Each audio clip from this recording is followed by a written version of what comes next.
ออค่ามาสงค่ามาสงค่าพี่น้องแต้วค่ากูก็กูเศร้ากูคนกูป้าในคะเนาะมีพี่น้องแต้วเขากำพองคะเนาะคำอกคำเจอในคะเนาะคำอกคำเจอ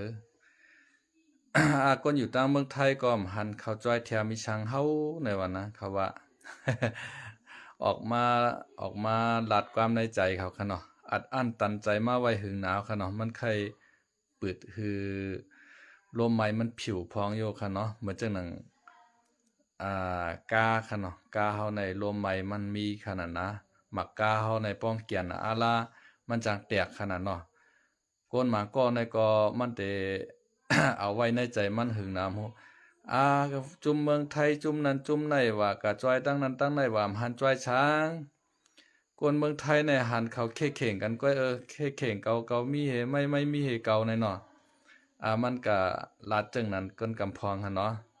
เขาหันเขาไล่สดลงมาค่ะเนาะคามใครขึ้นถามมันว่าปลาเฮาหำจอยามจอยฉางเปิ้นในค่ะเนาะ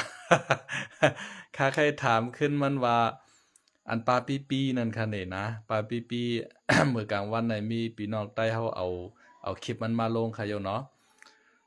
จุมเมืองไทยในว่าจอยกวนไต้อันนั้นว่าอันไหนว่าหันจอยช้างในว่ามีแต่แค่เข่งตั้งมักตั้งมีกันกว่าอะนะ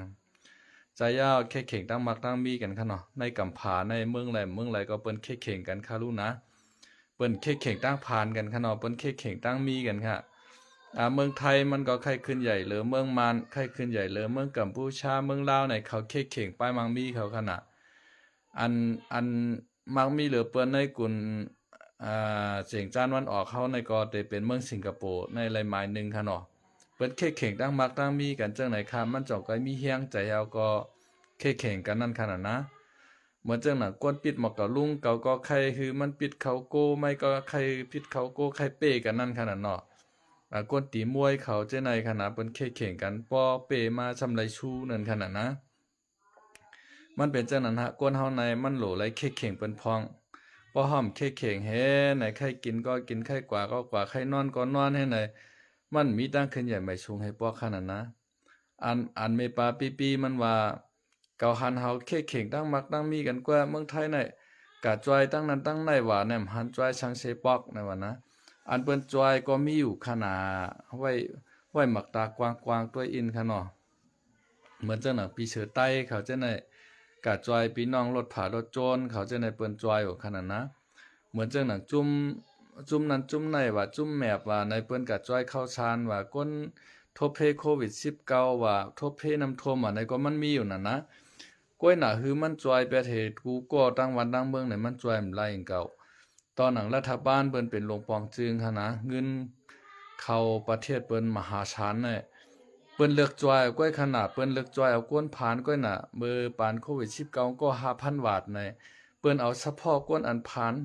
านคานเจอนั่นน่ะป้อป้อมผ่านหน้าในก็เปิ้นก็ช่ำจ่อยกับขนาดนะเปิ้นก็ใช้ตารางก้นผาน ยาวก็เปิ้นมาป้อทัดปุ่งเฮือนว่าเย่ว่าโลดว่าก้าว่าในป้อมีมันมีเฮือนแคมโลดก้าแคมเปิ้นก็ช่ำปันเขาขนาดนะมันเป็นจังนั้นน่ะขนาดเปิ้นเป็นโรงปอกจึงเปิ้นจำจ้อยไรกูหลังคาเฮือนขนาดนะเมเท่านั้นเมปานั้นว่าหันเปิ้นมาจ้อยฉังเฮาน่ะคามใครขึ้นว่าเมปาหอมจะจ้อยอย่างเปิ้นในชีวิตไหนใครถามขึ้นเมปานั่นค่ะเนาะ ค่าได้ค่าค่าภัยไข้จอยก็จอยจอยก็เย้าเฮามีตีนสองขวานมือสองขวานเฮาเฮ็ดเอาหั้งเฮาค่ะเนาะเฮาพี่น้องกวนต่างเราในเฮาเปิ้นจอยเฮาค่ะต่างหลกบอกจึงเขาค่ะเนาะเปิ้นจอยเปิ้นเป็นเปิ้นมีวัดไทยก้อยเปิ้นเป็นคนไทยนั่นกันเปิ้นจอยกันก้อยพี่น้องใต้เฮากามันไข้เท่าอายุปากปีก็เปิ้นปันเงินเรือนค่ะลูกคนไทยเขาใน เพราะว่าอายุ60กว่าไร600 70กว่าไร700ในเงินเหลือนก้นเฒ่าในเพิ่นมีขนาดนะใต้เฮาในก็เปิ้นว่าเฮามีหลวงปองจึงเนาะจางปันการนั้นขนาดนะอ่าเอาตาหน้าเฮือนไผหน้าเฮือนมันในก็บ่เป็นยาเป้าขนาดเนาะตาได้ควักเงินในท้องเจ้าเก่าให้กับจอยเปิ้นก็สิเข้าชานมาจอยเปิ้นในมีมใจมีอยู่ค่ะกวยกามันมีเป็นมางหมู่มางจุ้ม บางหมู่มักจุ่มนั้นก็เปิ้นก็คัดใจใช้แฮ้งเตๆว่าให้แกจ่องไกลไหลเปลี่ยนมาค่ะเนาะ